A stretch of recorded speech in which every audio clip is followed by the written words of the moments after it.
double feature picture show in the back row.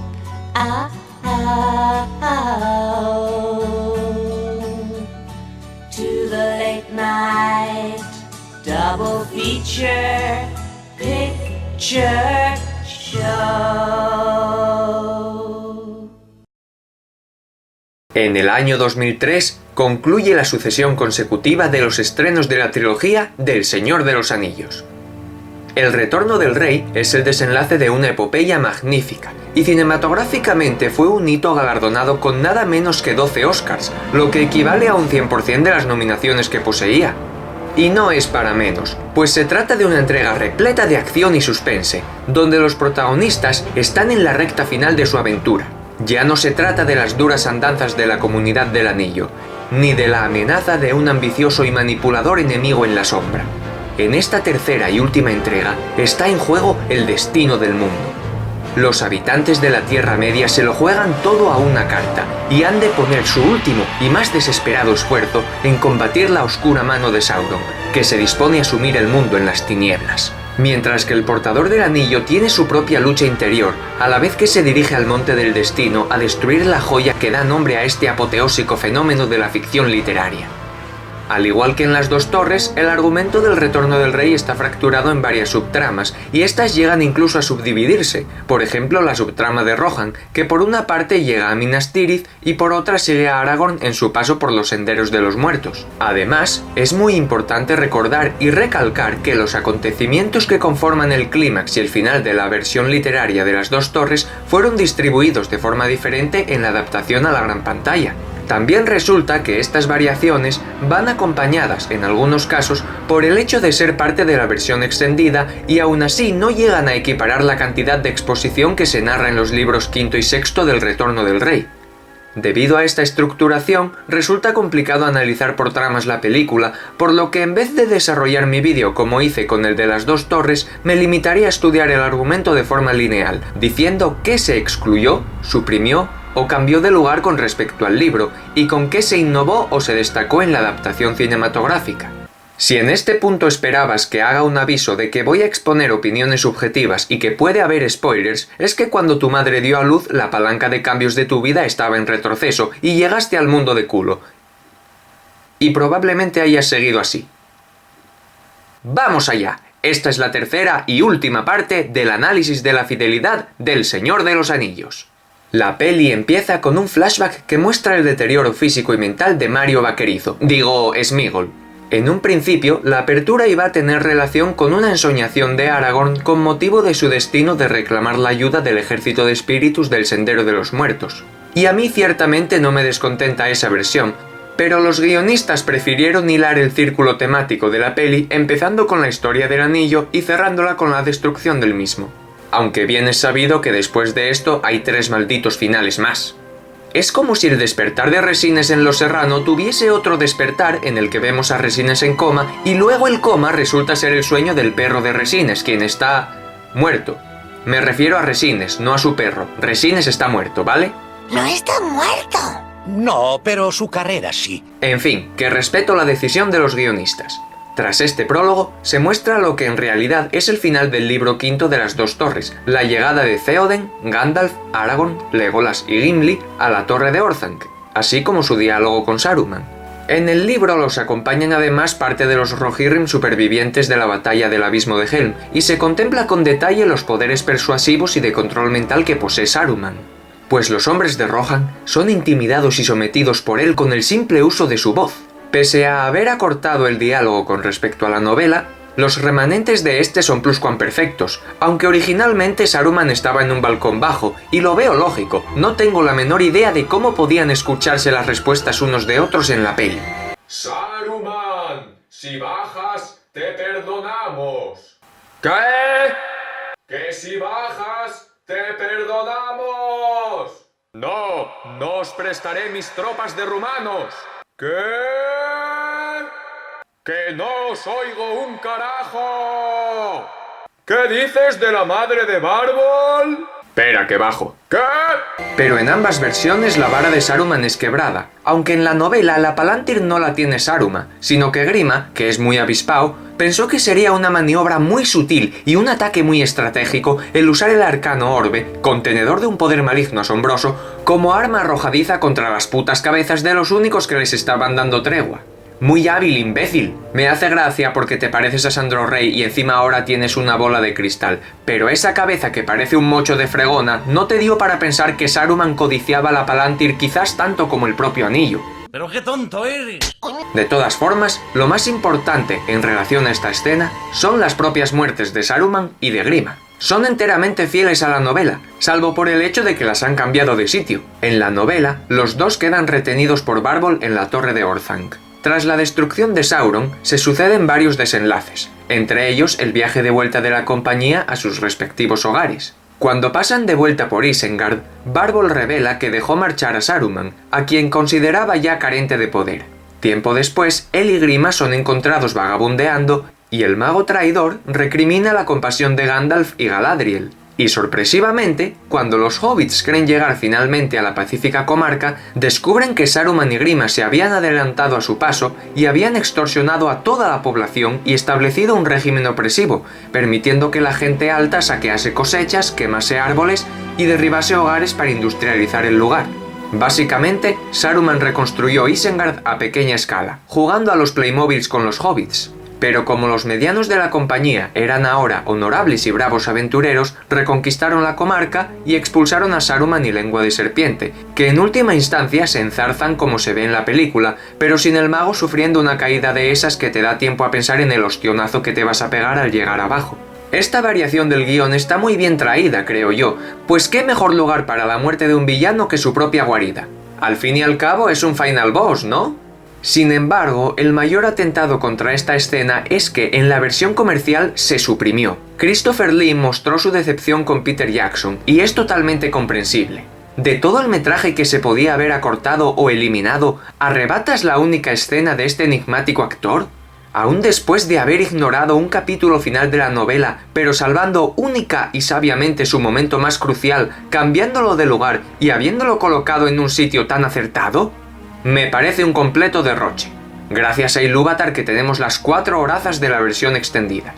Todo lo relativo a Pippin y la Palantir está bien, especialmente la calidad de las actuaciones, pero la localización se da en Rohan, mientras que en el libro era simplemente un campamento levantado por los Rohirrim en el retorno hacia Edoras.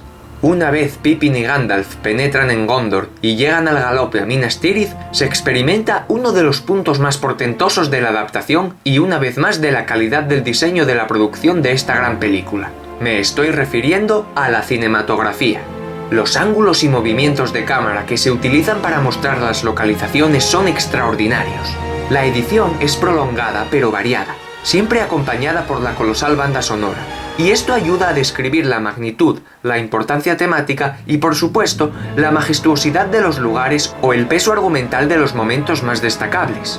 Esto no es común a Minas Tirith, pues es un trabajo que se expande de formas exquisitas para la vista con el resto de sets y maquetas, y por extensión a todas las escenas bélicas o de acción. Volviendo al argumento, la escenificación de la Sala del Trono de Minas Tirith es remarcable, y los diálogos, aunque acortados de nuevo con respecto al libro, muy fieles a las intenciones, emociones y sentidos que intercambian los 3 personajes por medio de palabras. Pero que si se intuyen es porque detrás hay unos talentos interpretativos muy grandes, quienes a su vez tienen detrás una gran dirección actoral.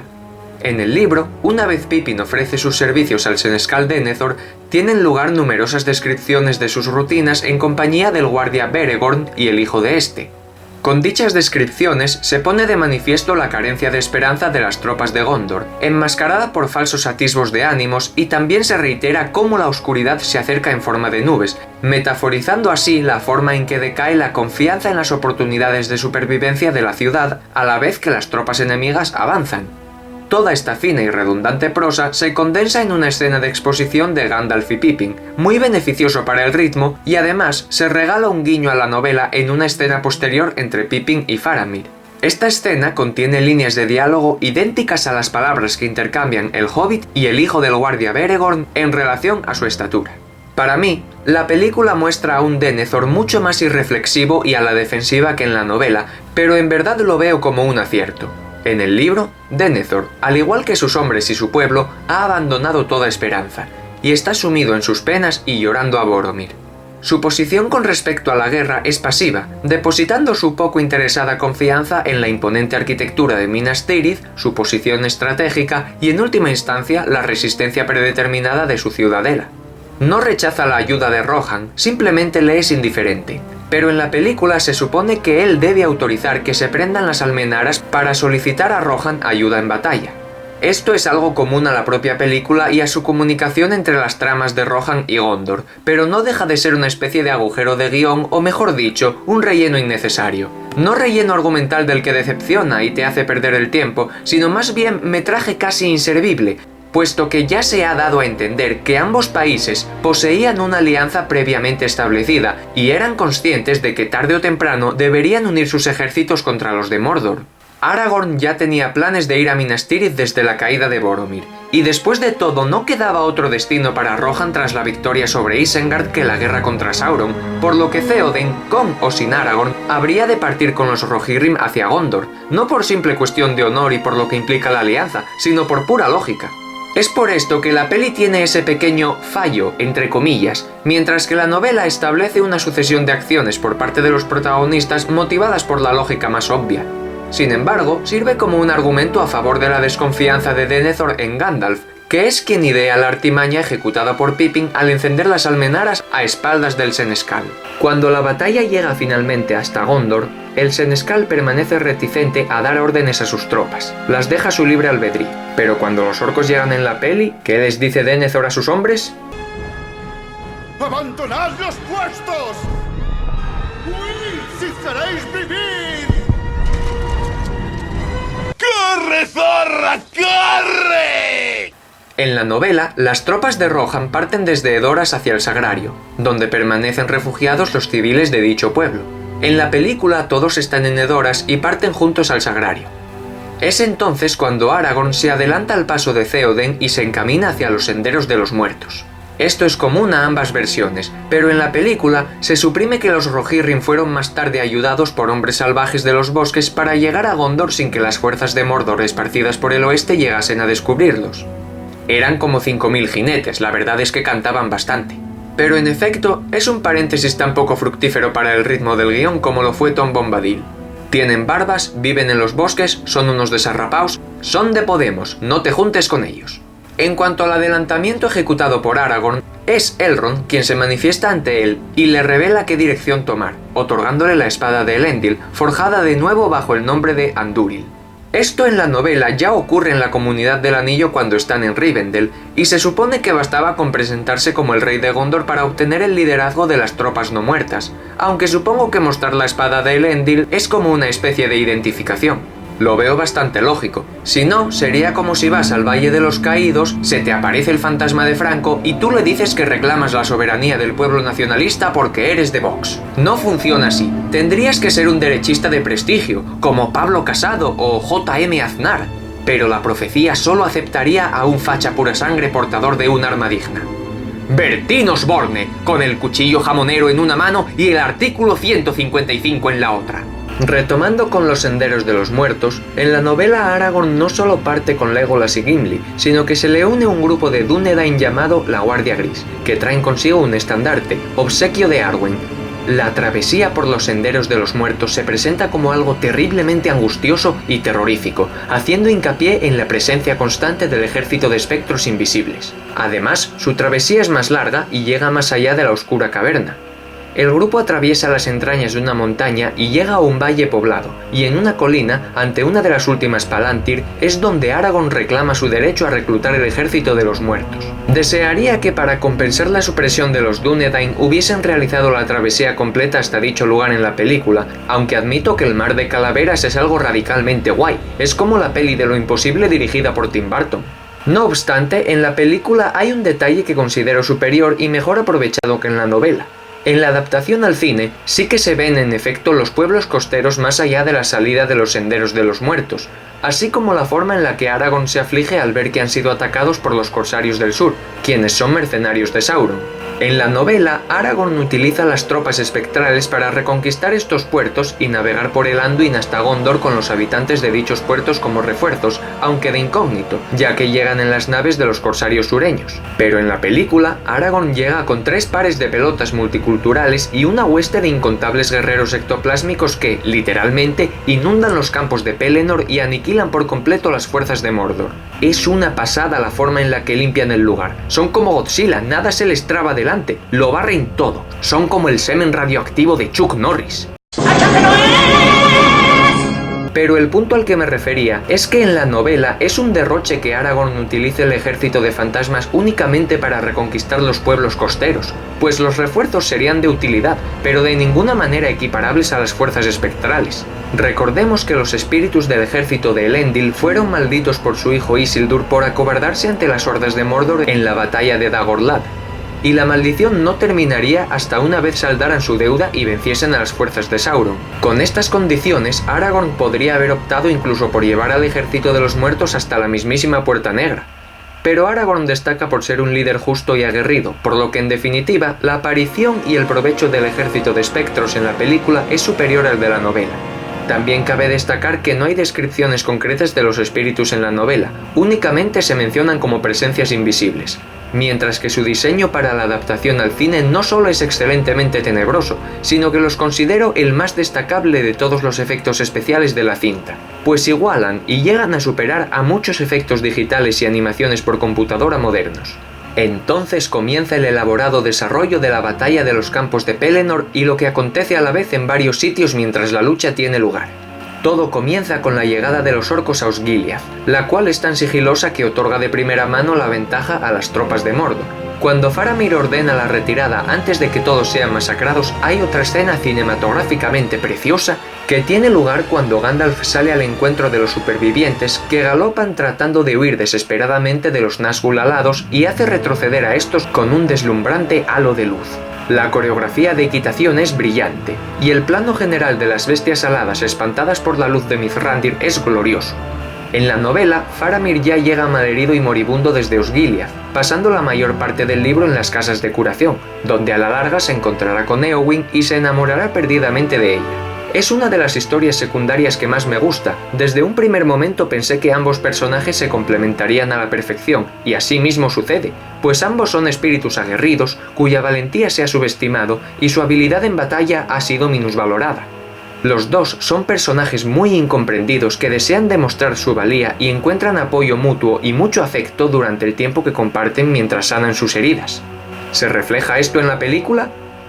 Sí, pero no con el énfasis que se merece. Tienen tan solo una escena del palo de «Llega el invierno de nuestro descontento, y tú estás más buena que el pan de lembas» y romance establecido.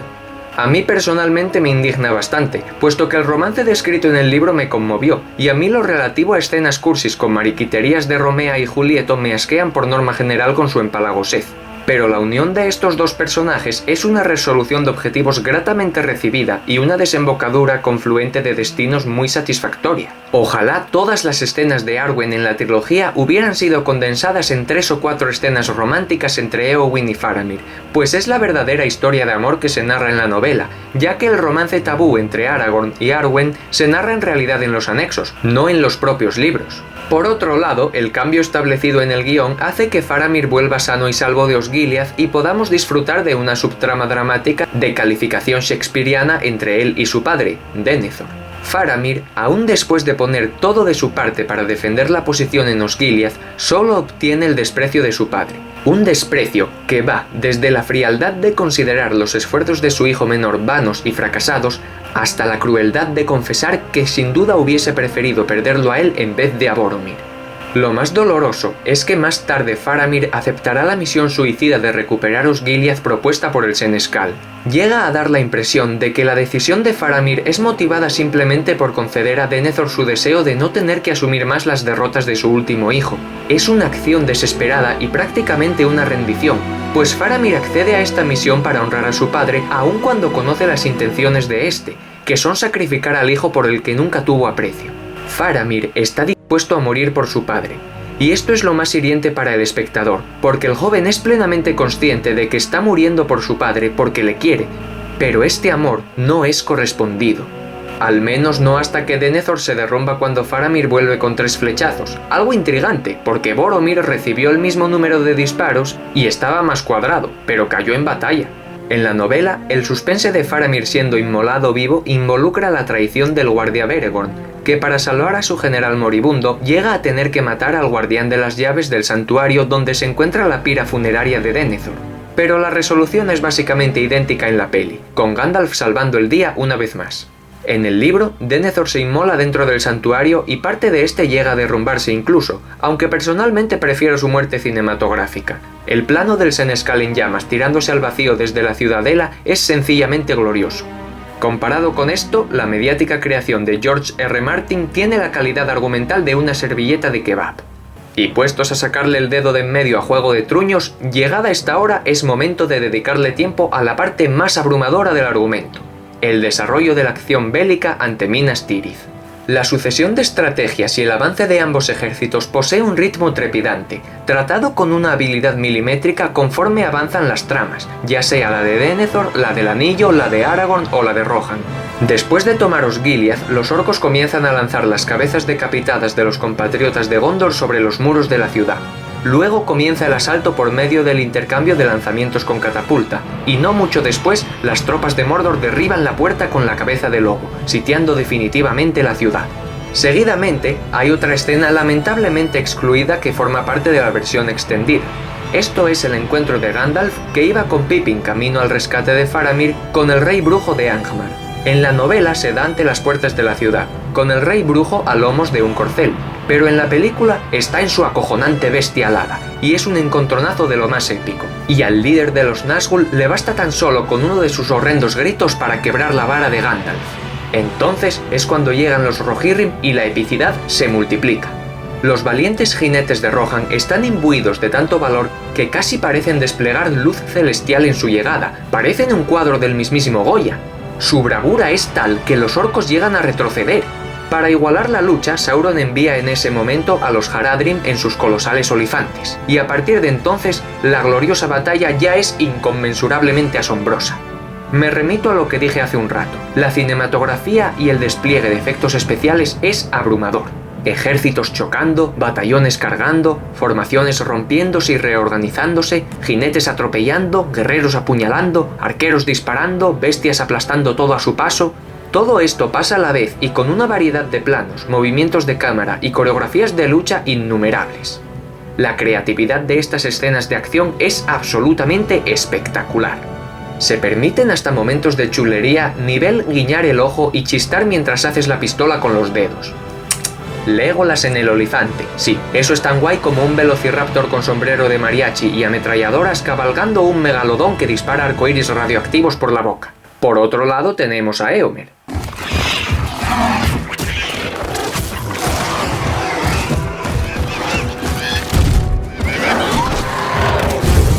Y eso hace un total de 2 olifantes muertos por un simple lanzamiento de lanza. El ganador es más que evidente.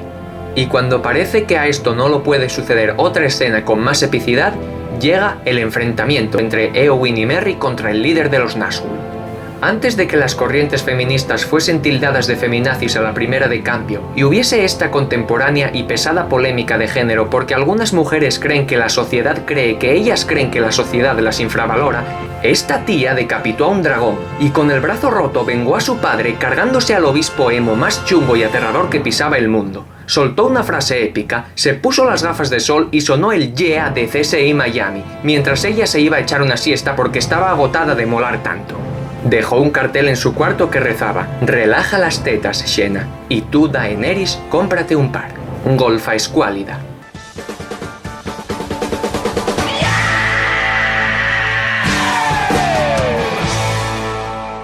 Bueno, vale, parte de este asombroso mito es inventado, pero lo que es verídico es que Éowyn es la puta ama y su cara a cara con el rey brujo de Angmar es sencillamente icónico en la peli y por extensión en la trilogía. Curiosamente, en el campo de batalla, la espada del jefe de los Nazgûl no es llameante como lo era en su encuentro con Gandalf, y su diseño posee un yelmo seguramente ingeniado por el herrero de Metal Greymon. No me disgusta para nada, pero me imagino que por cuestiones de presupuesto no pudieron hacerlo como en la novela, donde el villano sencillamente no tenía nada donde debería ir su cabeza, solo una puntiaguda corona que flotaba sobre dos ojos ígneos. Al final llega el trío multicultural con el millar de parientes gitanos de Moquete y borran de la escena las tropas restantes de Mordor antes de que puedas decir Juego de Tronos es una mierda más interminable que los finales de esta peli. Lo que resta de esta trama unificada es el trazar el plan de distracción hacia Sauron para que Frodo y Sam tengan una oportunidad. En la novela se elabora sobre todo lo que ocurre en las casas de curación, se muestran los poderes curativos del rey de Gondor y se narra el romance de Éowyn y Faramir. Cabe destacar que Merry nunca acompañó al ejército de Gondor hasta la Puerta Negra, pues aún se estaba recuperando. La propia escena de la Puerta Negra y de la boca de Sauron pertenece a la versión extendida, y es muy fiel a nivel de diálogo. Pero Aragorn nunca decapitó al embajador de Mordor, sino que fue Gandalf, con uno de sus clásicos gritos celestiales estéreo Dolby Surround, quien espanta a dicho personaje. Es curioso, puesto que la escena se eliminó para mantener el récord, es decir, la continuidad, dado que cuando la Puerta Negra se abre, el cuerpo de la boca de Sauron debería estar ante ella. De haber sido fieles a la novela, podrían haber conservado la filmación de dicha escena en el montaje para cines.